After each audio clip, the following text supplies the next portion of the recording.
Po ilgesnės pertraukos mes ir vėl susitinkame Investor LT kanale, kad aptartume rinkos situaciją. Na ir kartu ieškotume naujų investavimo idėjų. Todėl, jeigu patinka kuriamas kontentas, kviečiu užprenumeruoti šį kanalą ir paspausti varpelį, kad nieko svarbaus nepraleistumėte. Taip pat primenu, kad konkursas dėl nemokamos mėnesio narystės mūsų uždarame klube tęsiasi. Taisyklės yra labai paprastos. Aš šiame video pasakysiu raktinį žodį arba frazę. Ir jeigu norite laimėti nemokamą narystę, tai jūs tą frazę parašykite komentaruose. Tuomet susisieksiu su nugalėtoju ir papasakosiu, kaip prisijungti prie mūsų klubo. Primenu, kad per vieną video išrenku 2 nugalėtojus. Uždarėme dar vieną mėnesį ir žiūrint į pagrindinius indeksus, negali sakyti, kad buvo labai prastas mėnesis. Nors, žinoma, jeigu portfelyje vyrauja skirtingų sektorių kompanijos, jeigu nėra didžiųjų technologijų gigantų ar ETF-ų, kurie atkartoja pagrindinius JAF indeksus, tai šiuo metu portfelis gali rodyti ir minusą, nors plačioji rinka labai yra netoli savo rekordinių viršūnių. Jeigu atvirai, tai man labai nepatinka tokia investuotojų koncentracija į vos kelias kompanijas, bet kol kas yra toks trendas ir nieko čia nepadarysi. Kas iš anksčiau investavo į Nvidia ar į kitus semikonduktorius, ar į IT gigantus, dabar žinoma džiaugiasi savo pasirinkimu, bet jau būkime budrus, kažkurio momentu šis trendas keisis ir koncentracija pereis prie kitų sektorių ir kompanijų.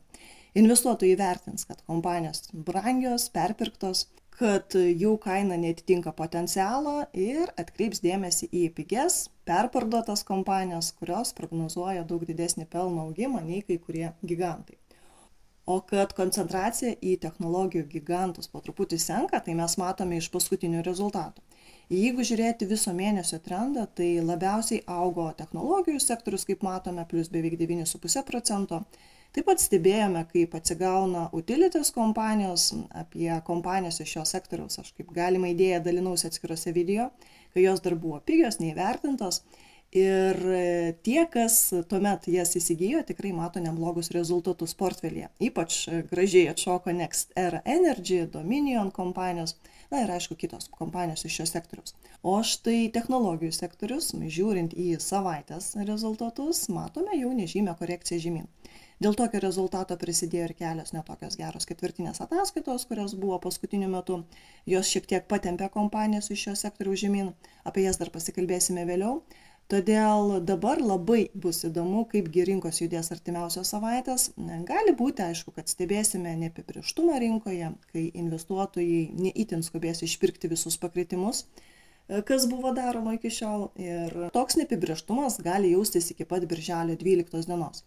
Nes būtent šią dieną pasirodys svarbus duomenys investuotojams. Tai infliacijos duomenys ir Fed posėdis, per kurį išgirsime koksgi verdiktas dėl palūkanų normos. Kas yra įdomu, kad praeitą savaitę, ir šią savaitę pasirodė tikrai nemažai makro duomenų, kurie rodo apie ekonomikos silpnėjimą. Įvairiose srityse tą matome, pradedant nuo JAV BVP rezultatų, ir baigiant įvairiais PMI rodikliais, kurie buvo gerokai prastesni nei rinkos tikėjosi. O mes žinome, kad kuo blogesni ekonominiai rodikliai, tuo greičiau Fedas turėtų pradėti savo švelninimo programą. Mažinti palūkanų normą, stabdyti savo balanso mažinimo tempus ir panašiai. Tai kas liečia Fed balansą, tai Fedas dabar per mėnesį iš sistemos išima ne 95 milijardus, ne 60 milijardų, o jau tik 25 milijardus. Ir palyginus su ankstesniais pinigų išsiurbimais, tai tikrai nėra daug. Ir žiūrint į paskutinės 2 savaitės, kaip tik ir matome tą, galime ir sulyginti su ankstesniais išsiurbimais. Ir štai paskutinėmis savaitėmis nuo gegužės 14 iki 28 dienos buvo išimta vos 20 milijardų dolerių. O kas liečia palūkanų mažinimo politiką, tai dėja infliacijos duomenys vis dar neramina. Čia labai slidi vieta, nes Fedas turi taip viską sudėlioti, kad palūkanų mažinimas būtų pačiu laiku. Nes jeigu per anksti pradėsi mažinti ir per anksti prasidės stipresnis vartojimas, tada gali smogti antra infliacijos banga, kuri gali būti daug stipresnė nei buvo. O jeigu uždėlsi su palūkanų mažinimu, galima taip stipriai sužlugdyti ekonomiką, kad jausime ne recesiją, o didžiulę ekonominę krizę. Todėl čia labai atsakingas momentas, žinoma, mes stebėsime, ką Paulas pasakys, kokie Fedo planai, bet apie tai jau pasikalbėsime plačiau artėjant birželio viduriui. O kol kas rinkos vis dar įskaičiuoja, kad bus vienas palūkanų mažinimo etapas šiemet, bus rugsėjo mėnesį prieš prezidento rinkimus ir sekantis palūkanų mažinimas bus tik kitų metų sausį. Vertinant Europos centrinį banką ir JAV, dažnai diskutuojama, kasgi pirmas sumažins palūkanų normas – ECB ar Fedas. Ir daugelis ekspertų mano, kad ECB neturėtų mažinti palūkanų normos anksčiau Fedo. Tačiau pastaruoju metu nemažai ekspertų pasisako, kad ECB yra nepriklausomas nuo Fedo ir be to ekonominiai ciklai eurozonoje ir JAV skiriasi, todėl ECB palūkanas galėtų sumažinti jau vasarą.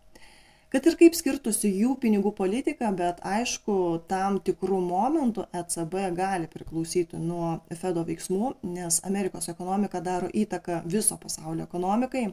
Pavyzdžiui, per stipri JAV ekonomika gali neigiamai paveikti eurozoną, plus Fed veiksmai turi įtakos valiutų kursams, kas daro įtaką konkurencingumui ir importo kainai.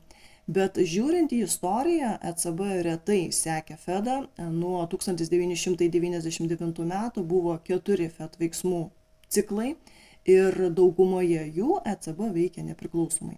Ir tik 1999-2003 metais ECB sekė paskui Fedą, tačiau tai lėmė JAV ir eurozonos infliacijos skirtumai, o ne noras pataikauti JAV. Todėl labai tikėtina, kad ECB greičiau sumažins palūkanas nei Fedas. Ir skaičiuojama, kad bus net 3 ECB palūkanų normos mažinimai 2024 metais, nepaisant, koks būtų Fed verdiktas. Jeigu Fedas nesumažins palūkanų normų iki 2024 metų pabaigos, o euras bus arti pariteto, ECB gali būti priverstas palaukti, kol Fedas irgi imsis atitinkamų veiksmų, jau prieš toliau mažindamas palūkanų normas. Todėl žiūrėsime, kaip čia bus, nes tikrai labai įdomu. Žiūrint į futuresų žemėlapį, tai praeitą savaitę daug kas skriejo, kaip mes sakome, to the moon, ir auksas, ir dujos, ir apelsinų sultis, ir varis, ir kiti aktyvai. Kalbant apie auksą, tai praeitos savaitės pradžioje jis užfiksavo naują rekordą. Kaina viršijo $2450 už trojos unciją ir po tokių aukštybių, natūralu, kad kaina vėsta, stabilizuojasi. Dabar stebime judėjimą fletų arba šoninių grafikų. Ir tokia stabilizacija yra labai natūrali, nes nebėra taip smagu pirkti, kai kaina istorinėse aukštumose, todėl kai kurie investuotojai fiksuojasi, bet priežastis, kodėl auksas gali toliau brangti, išlieka. Nes jūs žinote, kad auksą investuotojai renkasi tuomet, kai stebime šalyje infliaciją, galima devalvacija, kai stiprėja konfliktai, ir stichinės nelaimės. Ir visi šie faktoriai paprastai lemia aukso augimą. Kanale yra atskiras video apie tai, ten plačiau nagrinėjome priežastis, kodėl auksas užprogramuotas brangti. Taip pat kartu apžvelgėme įvairius investavimo variantus, nuo monetų pirkimo iki aukso ETF ar konkrečių kompanijų, kurios, pavyzdžiui, kasa auksą.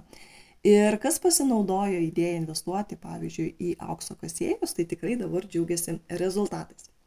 Apelsinų sultis pastarosiomis dienomis irgi stabilizuojasi po rekordiško augimo. Augimo priežastis buvo karštis ir ligos, kurios naikina pasėlius Brazilijoje, o iš ten eksportuojama apie 70% pasaulinių kiekių.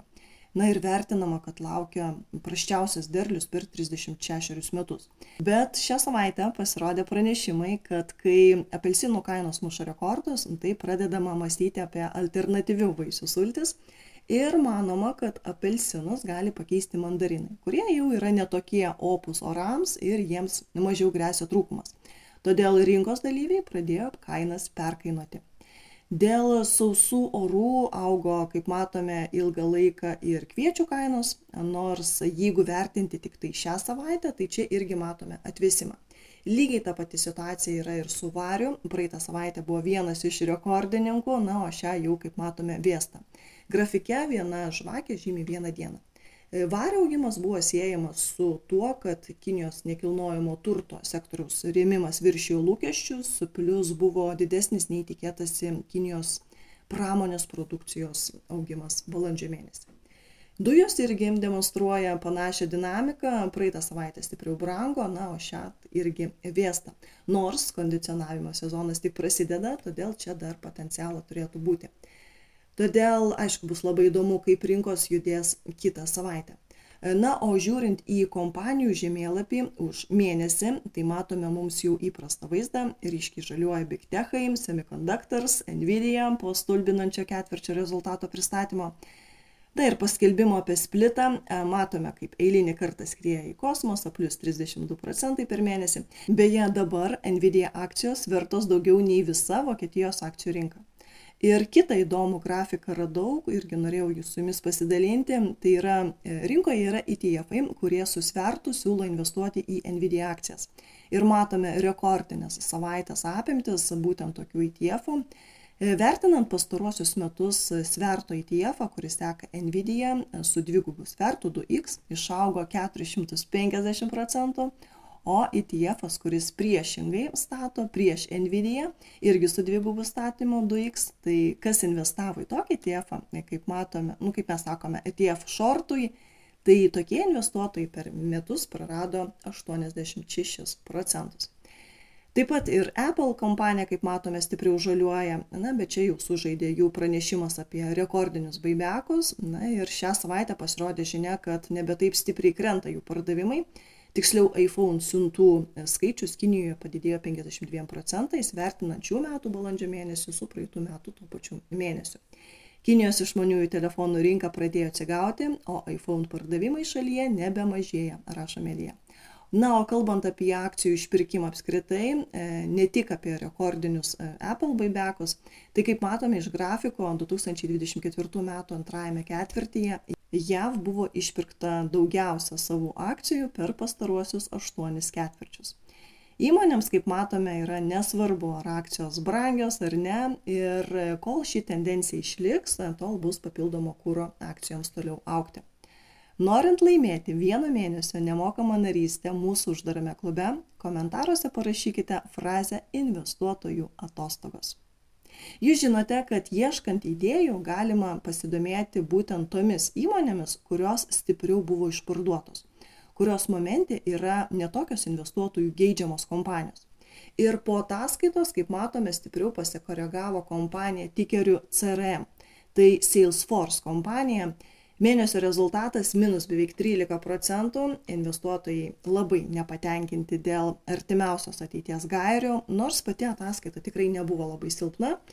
Priminsiu, kad kompanija yra pirmaujanti programinės įrangos tiekėja, produktų portfelis apima beveik visas kliento darbo sritis, nuo CRM iki duomenų analizės, ji diegia dirbtinį intelektą į daugybę sprendimų. Pelnas jos per metus išaugo 44%, pajamos padidėjo 11%, bet prognozuota buvo šiek tiek daugiau. Prognozės sekantiems metams išlieka beveik be pakitimų, nors, aišku, įmonė pabrėžia nuogąstavimą dėl ekonomikos neapibrėžtumo ir vartojimo lėtėjimo. Bet žiūrint į ilgesnę perspektyvą, kompanija yra viena didžiausių naudos gavėjų dėl perėjimo prie debesų, skaitmeninės transformacijos ir tendencijų konsoliduoti išlaidas vienam programinės įrangos tiekėjui. Ir nors momente rinkos reakcija buvo itin negatyvi ataskaita, bet turime pripažinti, kad ji per šį ir ankstesnius ketvirčius sugebėjo labai pagerinti veiklos efektyvumą, pelningumo ir free cash flow rodiklius.